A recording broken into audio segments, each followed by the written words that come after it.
Hi, everyone. I think we're going to go ahead and get started. Welcome to La Dame de Escoffier DC's The Medium Menu, serving stories the press craves. We're so glad you could join us for this afternoon. I'm Kristen Schott, co-second VP of Education and Community Outreach and the Lifestyle and Weddings Editor for Philly Mag.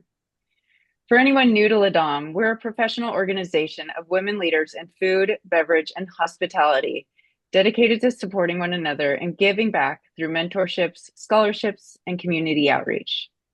Today is all about having an honest and practical conversation about the current media landscape with our esteemed panelists. I'd like to give each of them a moment to introduce themselves. So I'm going to bounce it over to Tina. Why don't we start with you? Thanks, Kristen. Hi, everyone. I'm Tina Borgatta. I am the editor-in-chief of Orange Coast Magazine. It's a city and regional magazine, not a city, it's a regional magazine in Orange County, California. And I'm also president of the LAOC, LA Orange County chapter of La Dame d'Escoffier. Thank you, Tina. We also have Pat Cobe. Hi You want to go there. ahead? Yes, I'm Pat Cobe. I'm the senior editor with Restaurant Business Magazine, which is a B2B magazine for the restaurant industry. And I cover the menu beat. So that's the most fun beat, in my opinion. And I am also a member of La Dame in New York, and I'm a vice president on the board this year. Thank you. Now we have Anna. Hi, I'm Anna. I am a food writer and reporter with Axios DC. We are a newsletter-based digital news platform covering DC. Food is my main beat, but I also cover a lot of fun things around the city. And I am a proud member of the Doms DC. And then last, but certainly not least, we have my wonderful colleague, Lani. Hi, I'm Kaylani Palmisano, and I'm the food editor at Philadelphia Magazine, which covers all of the fun dining and restaurant culture in the Philadelphia region. Great. Thank you all. Before we get started, just a little housekeeping. Please remember to mute your microphones throughout the conversation. There should be time for questions at the end, so please make sure to drop all your questions into the chat box and I'll keep an eye on it. All right, let's get started. Okay, so where are you finding story ideas these days outside of the traditional email pitch? Are there platforms or places you're paying more attention to right now? And let's see, who am I going to go with? I'll go with Anna. Um, of course, I think it's interesting because so many restaurants, chefs, in the industry post on Instagram these days. I think, even more, even I'm on X, I'm on LinkedIn, I'm on all the things. But I think because it's such a visual medium, that's where you find a lot of things. And I think it's interesting because you pick up a lot of banter. You get this on X as well. But like, I remember a few weeks ago, or actually, what is time? In January, some chefs were arguing about non-alcoholic cocktails and the price, and people were weighing in saying, "Oh my God, they're too expensive." People were, restaurateurs were defending it, saying this is why they're, the price they are, kind of shedding some real light on that. And it came a great idea for a story, and it also shows you sources right away too. So that's a big source. Mhm. Yeah, I also use social media a lot to spark ideas, but I also love research reports. Like if I see, we like to include data points in a lot of our stories. So if I see a trend report coming from Mintel or Technomic, which is actually part of our company, Informa is the umbrella company that I work for. So Technomic is under there. So I have access to their reports really easily, but I also look at Data Central and just the trend reports that came out at the end of the year gave me a lot of ideas for the coming year. So that's a big source for me. And also just going to restaurants and, Mhm. sitting at a restaurant and having a meal and talking to the owner or the chef. And you look at the menu and you get ideas from there. I watch a lot of social media as well. Instagram is a great resource. A lot of restaurants, have their own accounts and their own presence there. But I'm finding local TikTok and influencers also pretty handy and helpful. They are, very active in their communities. They have very lively discussions in their comments with their audiences that they've built. So a lot of times, just as Anna was talking about different discussions that she sees on X, I will see things in Instagram comments or on TikTok. I also really like Reddit. That is almost like the neighborhood watch. Like the unlike other social media platforms, there isn't this drive to build audiences or be a public persona. It's a private platform, so people are a lot more honest in their experiences with restaurants, or they might be walking around their neighborhoods and take a photo of like a new sign and going, "Oh, what's going to open up here?" And so that's a great place to get tips too. Mhm. Agreed. Yeah, I agree. The social media is great because there's always something, and you're getting posts from a variety of different people, and it happens. The story ideas come very organically that way, and I also find a lot of great story ideas going to just like events, luncheons, galas, neighborhood gatherings and friends parties. You just start talking, and restaurants are always a good topic of conversation. And you hear about like these little neighborhood um, joints that are opening up that they might not have PR representation. So those are really fun stories because, like I said, they happen very organically. But I do still get a lot of my story ideas from PR professionals who I have relationships with and who, you know the magazine and know what I'm looking for. So it's nice to have such a wealth of story sources to draw from. Yeah, it's a mixed bag. It's nice to have options and Hmm. different angles and perspectives. And Kaylani, I'm so glad you mentioned Reddit. I was hoping you would. So I know a lot of you have pitching do's and don'ts. Tina, I think you have a list of them. I So have a lot, I, I'm going to but start with you I on this won't tell question. all of them. I won't. Maybe just one. Maybe just one. If you can all share one do and don't with our audience. I think probably my top don't would be don't bury the pertinent information. Um, the details that an editor is going to look at and needs to know to decide on whether this is something that's a fit for their outlet. That would be the basic who, what, when, where, why. I want to see those, and I hate it when I have to try to speed read through a lot of text a couple of times to try to pluck that stuff out. I think a good practice is just to put those bullet points at the very top and then the press release below. But those at a glance details for me are so critical because I don't have a lot of time to review.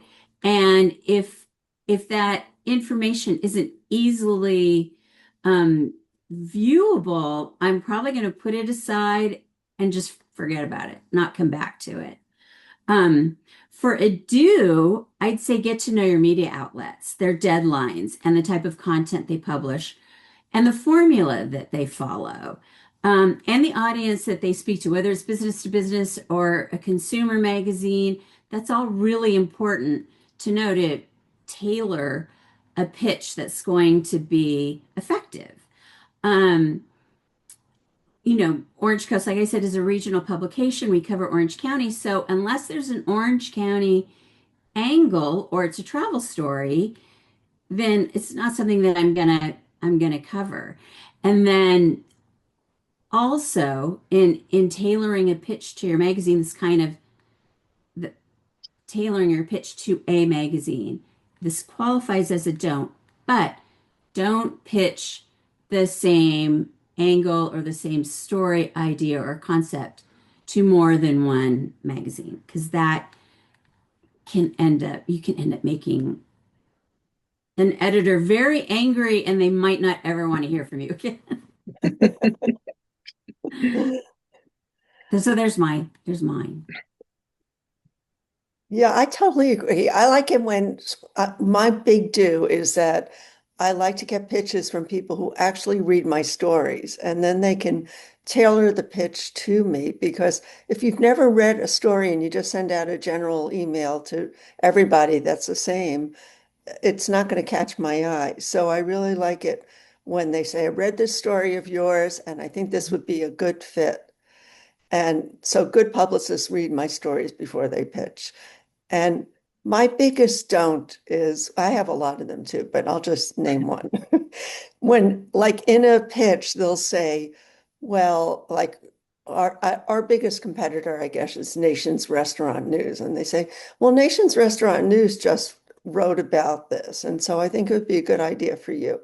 Well, I'm not going to write about the same thing that my Yeah. competitor just wrote about. And if you want to pitch me a different angle, and maybe in a few months I might use it.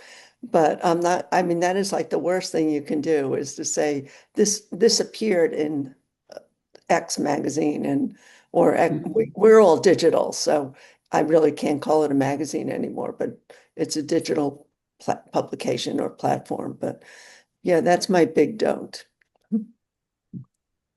I don't know if this is definitely not a do because I think it takes people extra work and I would never want to add to somebody's plate because I know everyone's so busy. But one thing is interesting I've noticed is because I don't know if you're familiar with Axios, but we have something called Axios Smart Brevity. So we write in a lot of kind of sections, bullet points, why it matters, things like that. And I've actually gotten some tailored pitches that are laid out in like an Axios format, which kind of catches my eye. It's definitely not a necessary thing, but I think in terms of knowing your publication, it is also helpful in terms of just going through it quickly, because that's what the format's meant to do. Um, so that's just kind of one observation. I think in terms of don't, and if this happens, I think more rarely, is like if a restaurant or a bar or place is opening is kind of doling out a bunch of different small exclusives, like, oh, you get the interior shots and you get a menu and you get the first interview, which I think, most of the food journalists talk to each other and they're like, well, did you get the interior shots? I'm not going to cover this. So that'd be my don't. Goodness. I agree with all of these do's and don'ts. I think the big thing for me is to repeat what Pat said, which is I really respect, like, I do appreciate when the pitch is more tailored to the types of stories that I write. I don't even mind if there's a story that you like of mine and you go, oh, hey, here's a similar style story or a follow-up to that story that incorporates a client. I think that shows that you're not just engaged with my work but also engaged with the conversation within the industry. Because I am a the food editor for a regional city magazine. My scope is really within the greater Philadelphia region. So South Jersey, a little bit of the Pennsylvania burbs, and not Delaware, because technically Delaware has their own magazine. So a lot of times I will get pitches for things that are way outside of Philadelphia that do not apply. And I'm not talking about travel, which is Kristen's department. If there's anything travel related, I'll usually share it with her. But I will get things for products like seltzer cans in California Yeah. or like random things, and I can't use those. So that's a don't. And then a very small don't that is like a tangential thing from that is please put the location of where this is Mhm. happening, because there are so many times where I will be reading a press release for a new restaurant. And I think to myself, where is this restaurant? Is this in Philly? And then come to find out it's like in Chicago. And I'm like, this doesn't work for me. I agree so much about that. I spend so many emails like going back and forth, like where's this person headquartered? Are they in Philly? That is very important. And also, this is just for me, it's just like a special little thing. Maybe get my name right when you pitch me. Right. because Right. that Yes. happens sometimes. Or get the name of your publication right. I mean, they'll make up this name like Nation's Restaurant Business or, you Yeah, know, Restaurant Business News. it's just doing your homework. So let's talk about AI, which I think is kind of the elephant in the room, or something. A lot of people are using AI when writing pitches. What makes a pitch still feel thoughtful and human to you? Who have I not? Let's go with Kaylani. Oh, goodness. Sorry. No, no, that's fine. What feels human? Uh, don't lean so much on the buzzwords. Hidden gem is just so overused that I don't even know what it means anymore. Um, if it's, not tailored to the publication either, or just kind of my English teacher in eighth grade used to have this term. It was called bubble words. And bubble words were these, oh, beautiful or special or things like that. And it's like they seem big and descriptive, but when you pop them, it doesn't tell you much. So I think AI kind of comes off as, you know, no, there's no substance there. There's no real, I don't know, you can't really relate to it. And funny enough, like I got a weird pitch the other day that was for something called Philadelphia Coffee Company, a roaster I'd never heard of. And I read the email and I looked at the website and I'm fairly certain it's just like a drop ship AI company because it was, AI just feels kind of slapped together. It's hard to Yeah. pinpoint, isn't it? Yeah. It's like there's nothing that you can put your finger on, but you sense that it was churned out by a robot. I mean, you just have that feeling. And I do cringe when I hear that. I have to just share something because it just happened.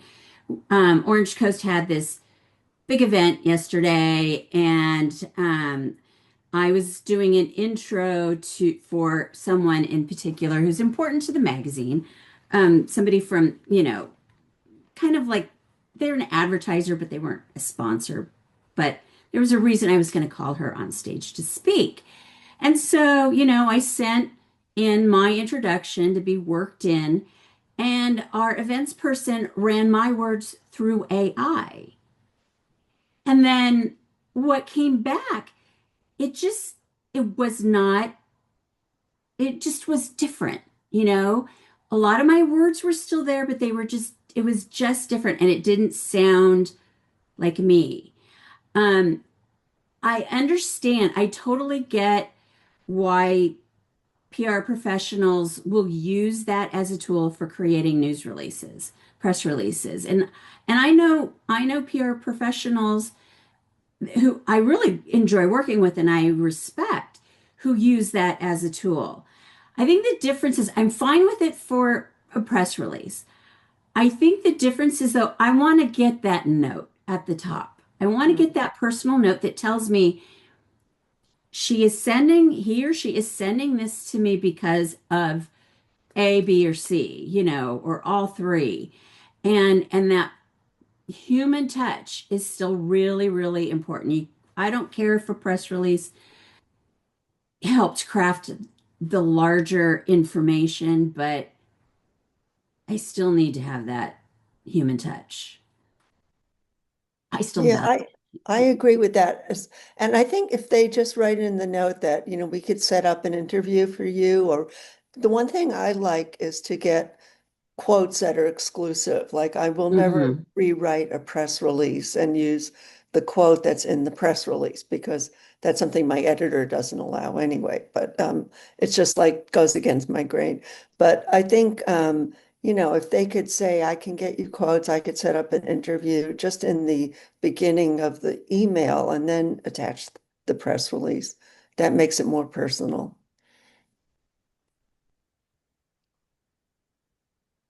Anna, do you have anything to add?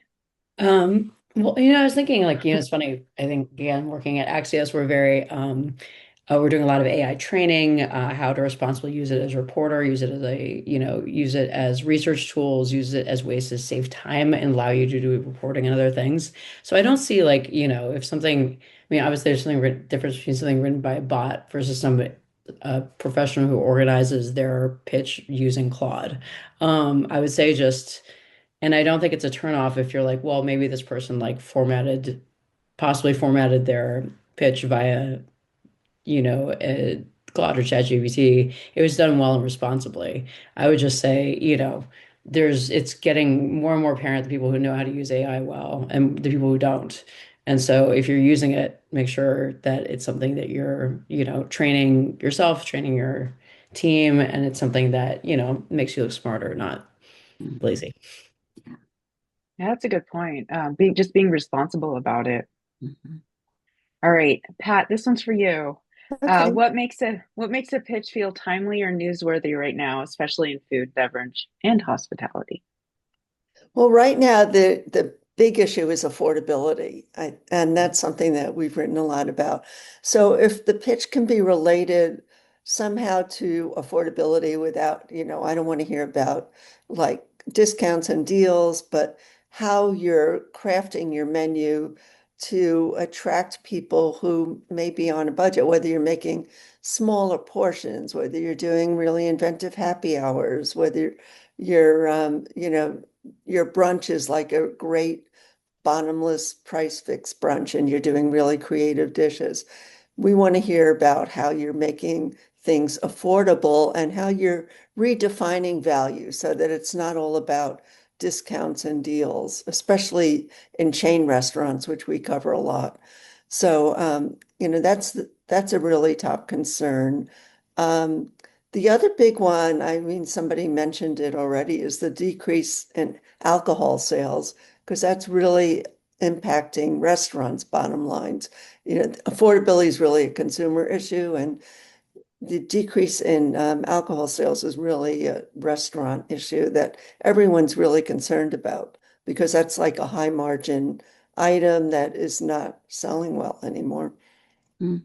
So we've done a lot of stories on how to get, more people to drink wine, how to craft your beverage menu so that people will do like zebra striping where they'll start with an alcoholic drink and then maybe go to a non-alcoholic drink. So those are some of the big issues we're addressing now. I love getting pitches that are tied, like you said, affordability is a big topic. I love getting pitches that are tied into um, a trend or something like that. Um, because it's an opportunity, for me, I focus a lot on new restaurants.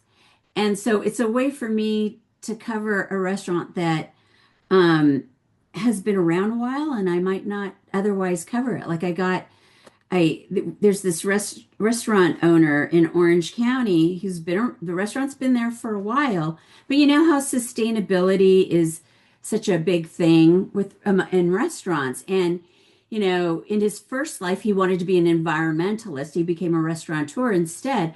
But what he did recently was he bought two plots of land and started farming on them and now grows vegetables that he uses in the restaurant.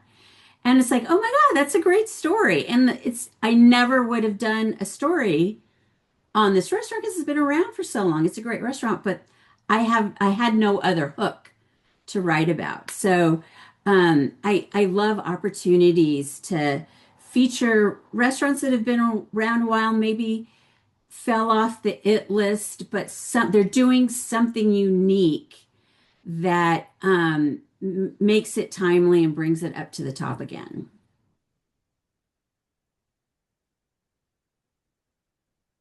Kehlani, Anna, Yeah, anything?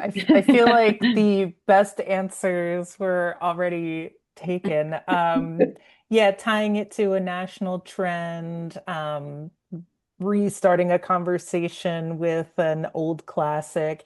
I think right now in Philly, and I'm not sure if this is big in other cities, but collaboration dinners are huge. And not all of them are really noteworthy, and I think because there are so many of them, Yeah. you can kind of get inundated. So if you're, planning some kind of collaboration dinner, let it be like, how are you going to make that stand out? Is it going to tie into like, are the chefs going to forage together and are they going to create like a once in a mealtime kind of dinner, or are they or is there like another big thing right now is actually a lot of DC chefs are coming up to Philly, Yeah, like Moon DC's big on Rabbit. collaborations. Yeah, yeah, Moon Rabbit came up to Yeah. Kalea. Hmm. And then they did something with Almanac as well last year. So I think collaborations can sometimes be cool, and don't do a collaboration just for the sake of collaboration, but like do a collaboration that is really inventive, creative, or is starting some kind of deeper conversation, perhaps like a cocktail specialist who is, addressing the NA movement, or, chefs that are working towards sustainability. Yeah. Yeah. I I agree. I mean, DC is funny. DC is like first, I think even since the pandemic, like chefs here and bartenders love doing collabs, which is fun, but he's also bringing in people from other cities.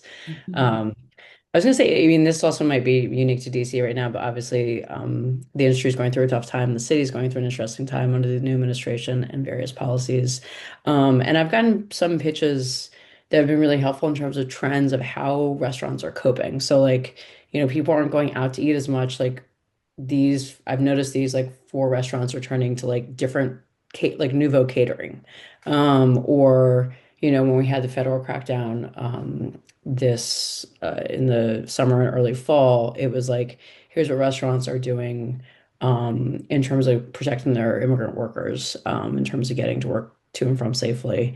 Any kind of behind the scenes is really always really appreciated. That always feels very current, and also like kind of addressing a way that restaurants are functioning maybe like differently, is really interesting. Mhm. These are all great answers. Thank you. So this is our last question, and I'm just gonna add here that if anyone does have a question for the Q&A, please put it in the chat. So here's the last question. When someone is pitching you for the first time, what helps start a real relationship rather than just a one-off email? And Glowing compliments. yeah. Okay, well, Tina, you get to go then. Glowing compliments. No. Um, I have kind of an immediate respect for someone who appears to have taken the time to look at the magazine and get a general feel for it. And like I said previously, is able to craft a pitch that is a fit for Orange Coast Magazine in particular.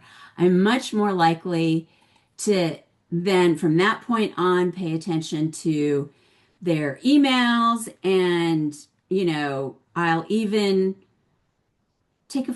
get on the phone with them, or tell them, feel free to text me. It's an instant respect if I can, if it's clear they know the magazine.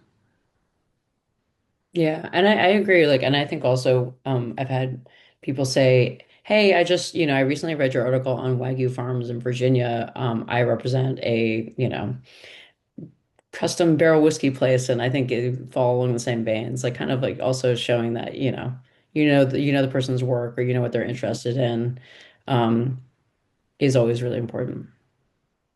Yeah, I totally agree. And that's what I said in the beginning, that if they read what I've written, then they can relate to that. And I also do a podcast. So sometimes I get pitches that I listen to your podcast and I think this person would make a great guest. And then we can start a conversation and arrange for a date to do the recording. And it really helps when they are familiar and they show an interest in what you're doing by actually reading or listening.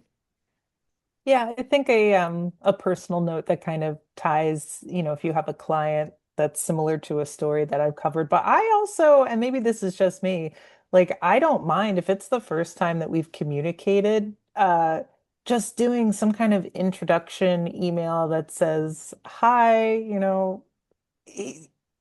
nice to virtually meet you. Here's a list of clients, like Mm. sometimes even just a client list, just so I could get see an overview of who you represent, who might be a good fit. There might even be a story that I'm already either working on or thinking about. And, seeing your client list might Yeah. actually prompt, oh, I can reach out to this person if I need to speak to a particular chef or a particular restaurant. I Yeah. agree, Kehlani, that I think that's priceless. I love it when I get a Mhm. client list from PR agencies because sometimes it's hard to track down who's representing a restaurant, and it's just is it's such a great resource to have. I agree. It's very helpful with hotels and travel too. Anytime I get a Mhm. client list sent to me, I file that because this world is so broad and there are so many hotels. So Yeah. it's also always helpful to have that handy. So that wraps up our question section. Well, there's going to be more questions, but we're going to do a lightning round. And then again, if anyone has any questions they want to ask, please pop it in the chat. Um, so yeah, here's our lightning round, and I guess I'll keep ping ponging to all of you. um, what email subject line makes you open a pitch, Anna? Um, let's see. Sometimes like something like for Axios or for Anna, because I get the ones that could be for everybody in the entire world. So something that feels very targeted, even if it's something very simple like for Axios DC. Okay, great. I should add that if anyone else wants to jump in, you can. Well, I like things that, are kind of clever sometimes, or just have a little humor. Like today I got one from Sweet Green that said, "How much crunch is too much crunch?" And I was really curious about the answer to the question. So I opened up the email and, I found out. What was the answer? What did it Well, say? they have a new bowl out that Oh, has, crunch in it, but like texture is a big trend now. And so it really caught my eye. Yeah, sometimes the weird ones work. Like I got one that was like Maryland's new aphrodisiac. I was like, ooh, what's going on in Maryland? Yeah, and I do like it's so cheesy and common, but I will open up restaurants that open up press releases that says has new or OC based in the subject line. But yeah, the more clever you can work in those little words, the better. we have an observation in the chat. I'll go ahead and read it. It's not a question, just an observation. Anna's take on the use of AI got me thinking about an approach someone shared on LI, which speaks to the creative ways that AI can be used to put together a relatable, intelligent pitch. And then there's a post for anyone who wants to check it out. Oh, cool. All right, phone call pitching, yes or no? Pat? I don't like phone calls. First of all, sometimes I use, my cell phone is my work phone, and if I don't recognize the number, I'm not going to pick it up, because I get so much spam. And Yeah. then one time, this publicist who will remain nameless, like she sent me an email pitch and then she called me. I mean, my phone number is on my signature, but she called me to, and like just jarred me out of what I was thinking about. And it was just very jarring because she was just calling to follow up on the pitch and it just seemed unnecessary. So I'm not a phone call person. But once I establish a relationship with a publicist, I might call her or him and, just ask if they have something that will fit a story. Yeah. Anyone else? I would I Phone? say, don't like call me out of the blue. I feel like I get startled if my phone rings because Yes. I'm like, is it Yeah, my child's daycare? Like, oh no. right. It just kind of is nerve-wracking. I'd rather just set up formal calls. So yeah, definitely email me first. Or honestly, if we have a rapport, you can text me. That Mhm. way I can get to your message on time. I also don't mind Instagram DMs. Surprisingly kind of effective. Yeah, I also agree texting, like, especially if you already have a rapport. Actually, I don't mind calls if it's about something newsy or imminent or timely. But if it's about, the cherry blossom roundup, did I get it in my inbox? No, but We have a question. Yay! What would what would make you interested in a personal profile, which we tend to see less and less of these days? Orange Anyone want to Coast does a take that? lot of does a lot of profiles. We do a lot of profiles. Um, I look for something that's different and unique, or maybe somebody who's new to the region.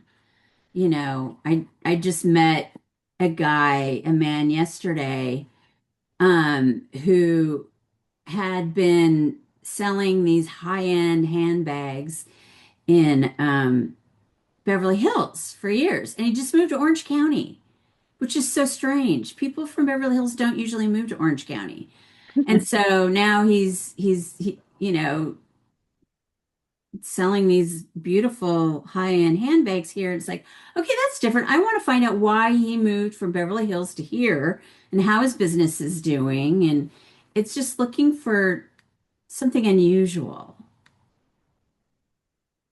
Well, we do, on our staff, we have 4 editors and we do long form stories on a rotating basis on Sundays.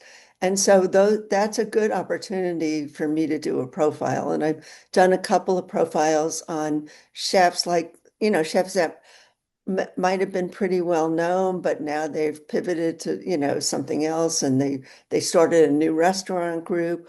Or this month I got a lot of pitches about female chefs because it's International Women's Month, and about, how they would make a good profile. So we do profiles, and they fit into that long form format on Sundays. I think we're pretty selective with our profiles at Philly Mag, but there are different ways that I like to approach profiles. So sometimes we'll do a day in the life of a mhm. chef, especially if they're you know, they have to kind of be, notable, doing something that is in the now, like if they're opening a new restaurant, if they are, their popularity is starting to percolate, if we sense, and this is how closely we're tapped into our region's dining scene is like if we have a sense of, oh, they're about to win a lot of awards, they're starting to get a lot of attention, we'll, it'll depend on how long of a profile we'll do, but there's like a day in the life. Sometimes we do Q&As with people that are doing really interesting things. Like a really great Q&A we recently did is an archaeologist who is also a wine expert in Philly, and Mhm. she does these really, really interesting wine tastings at her bar. So, oh, she's got a really interesting approach to something that people love to go to wine tastings. And when we're normally talking about tasting notes, she's talking about how, like, you know, dinosaur, bones can like change the terroir, or like how a culture can impact the wine. So there's things like that. And so yeah, just thinking about it doesn't have to be a very long form, Mhm. 5,000 word profile. It could be something as simple as like, hey, this person lives a very interesting life and has a very busy day, and here's what that day looks like. And some of those day in the lives are just so interesting to step behind the scenes of someone whose life you have no idea about. I love those when you do them, Gailani. Oh yeah, it's fun. Yeah, and I think also, Uh, yeah, thinking differently about I mean, obviously we're Axios, so everything's a little short, but we have things like How I Wake Up, or we did a Sunday series of people who have busy Sunday lives. I did a profile of the GM at Diplomat because that's kind of a day everyone else is relaxing and doing their things, and it's like their busiest day of the yeah. week, which is kind of fun to do. I also like doing profiles of people behind a trend. Like at Washingtonian, I profiled a farmer named Mike Mustard because all of his greens were popping Oh. up on menus, and they'd be like Mustard's greens, and so it's kind of fun, especially when you think about getting readers to care. Thinking about like how are they exposed to this person? Like, are they seeing, this person's artwork or their murals or kind of around the city, um, and kind of go about it that way. I also Great. mentioned that we do podcasts, and so sometimes I'll do like takeaways from the podcast as a separate written story. So that's another way to do a mini profile. Oh, that's a fun idea. Yeah, we do that at Orange Coast too. We have a podcast and we try to do a lot of like cross-pollination between the magazine so we can tease the longer interview in the magazine, tease it to the podcast that's going to run that same month or something like that. It's nice to have those avenues. We have another question from Lisa. She says, I'm a Philly native and current DC resident food writer. Shout out Kaylani and Anna. My question is about pitch timelines. I've always struggled to hit the lead time sweet spot when pitching something pegged to a holiday, season, etc. How should a writer approach this? Thank you. That's a really good question. Because so Yes. often I get pitches that I can't, for the magazine anyway, you can always do something online, but for the magazine, I just don't have enough lead time. That issue's already gone to the printer.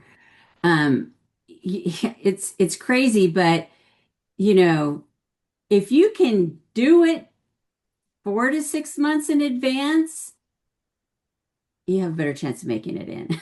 But menus don't work that way. A lot Yeah. of I think restaurants don't work that way. It's And I think it just depends impossible. who you're pitching to. Is if we get something 6 months in advance, I'm never gonna like unless I put it Right. on our calendar. Right.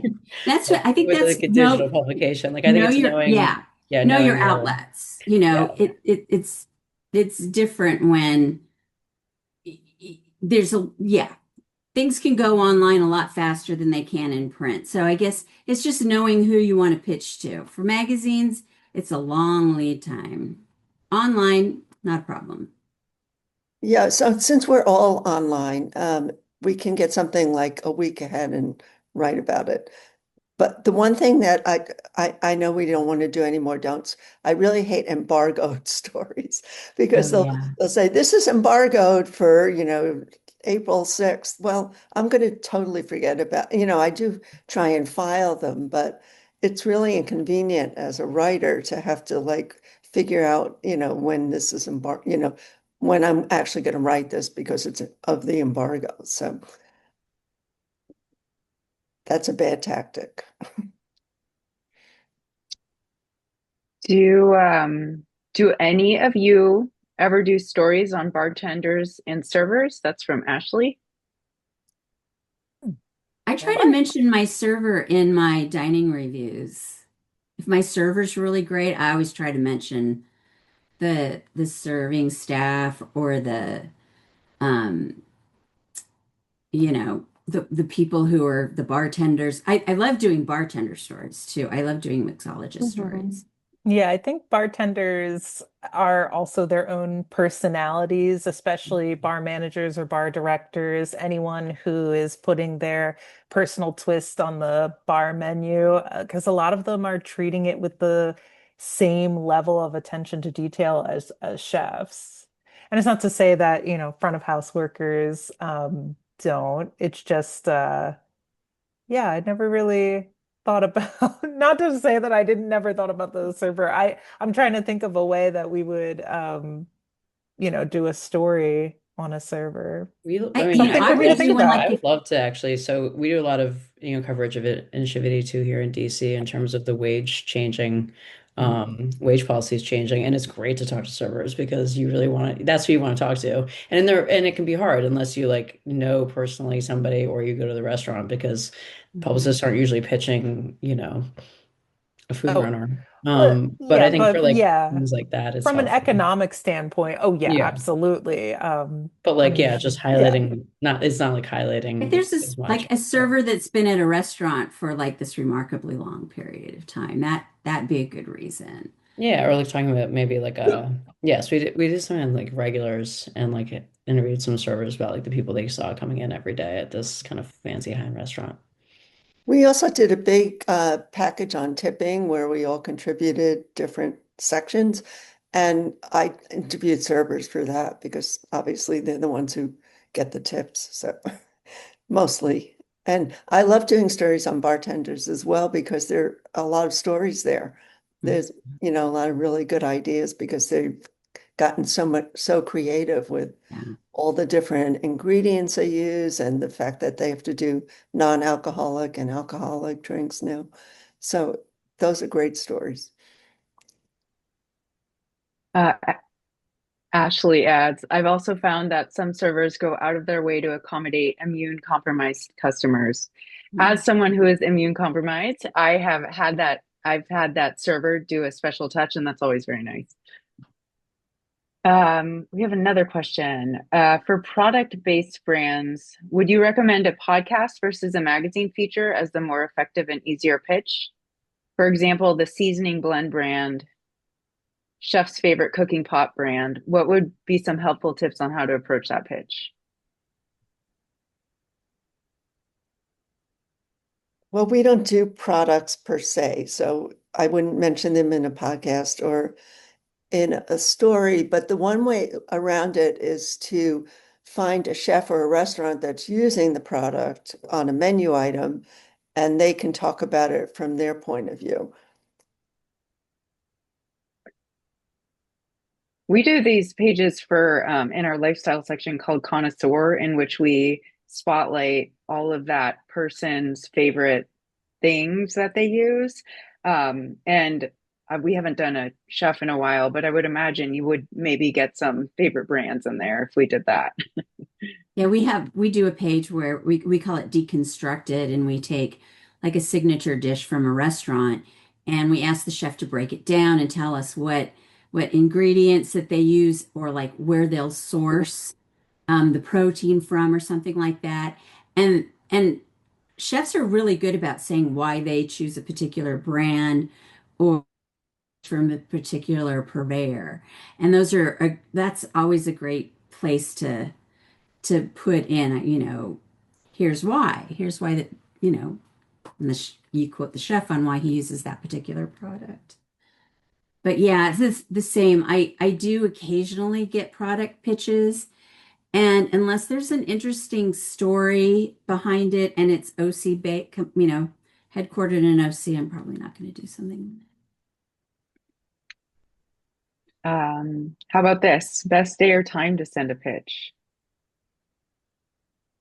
Kehlani.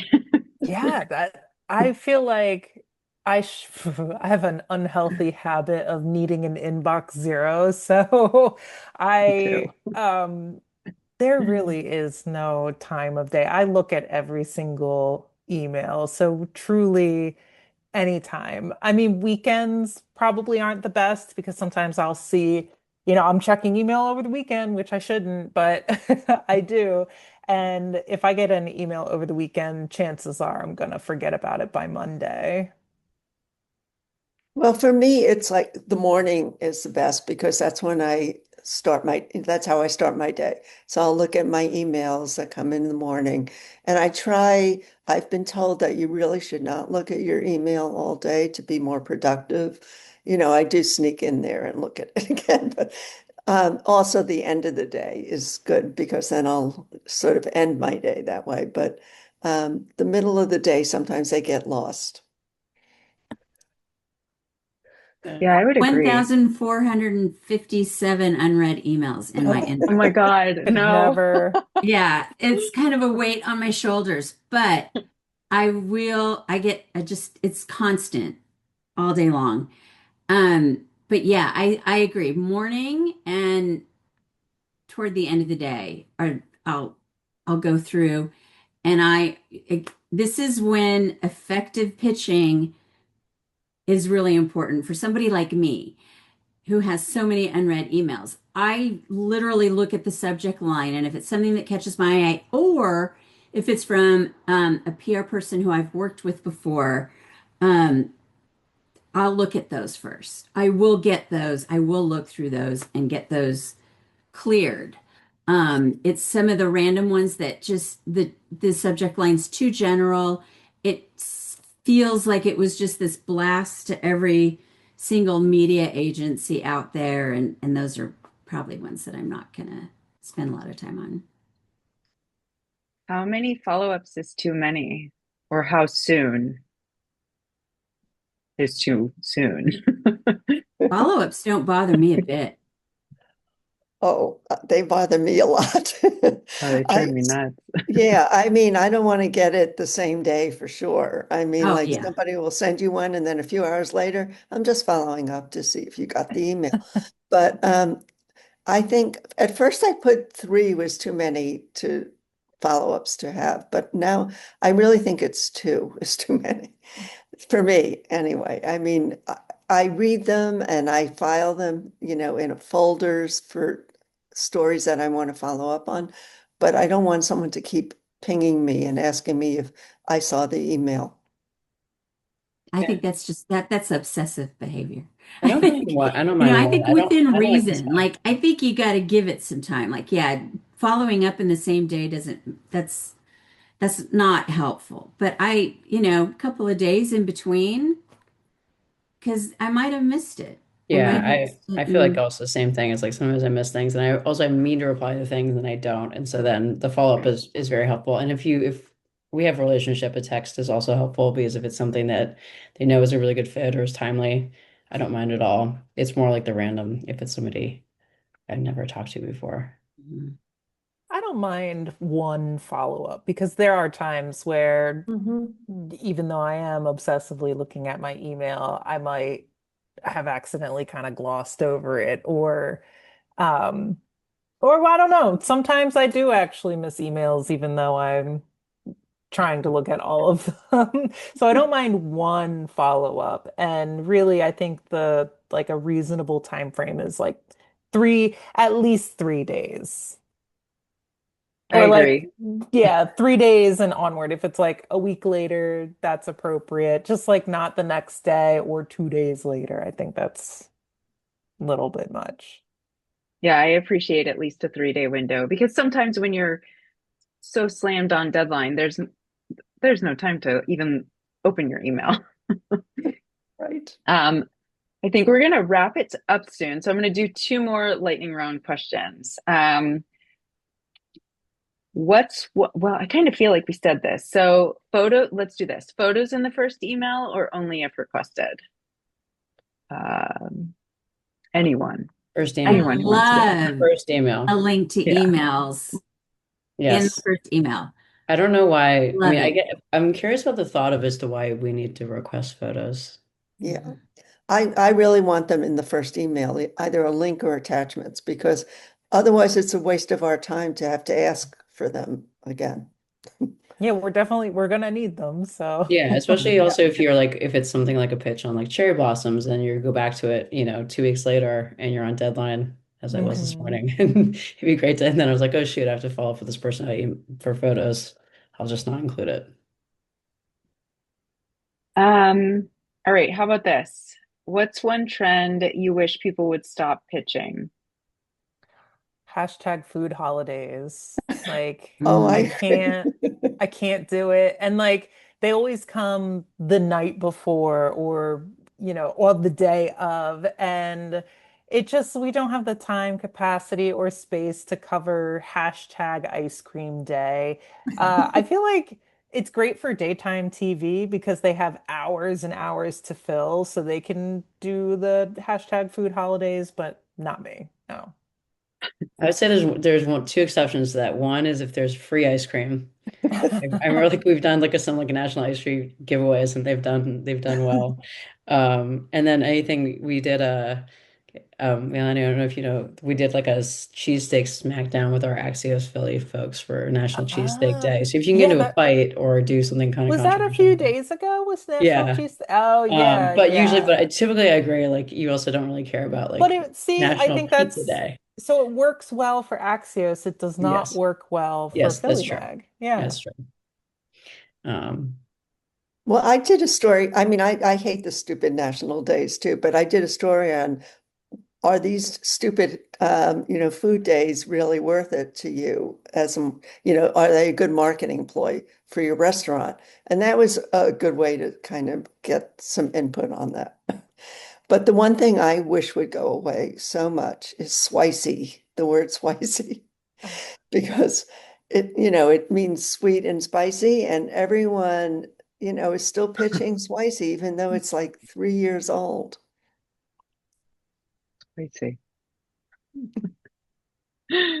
Well, on that, can I like be punny now on that spicy note? Thank you so much to our wonderful panelists.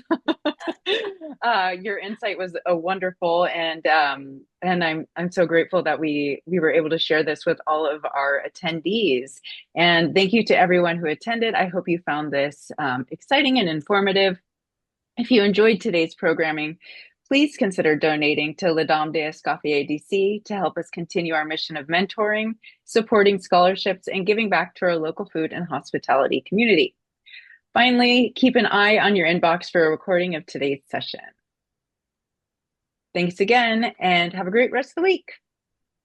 Thanks. Thank you, Thank everyone. you. Everyone. Bye. Thanks.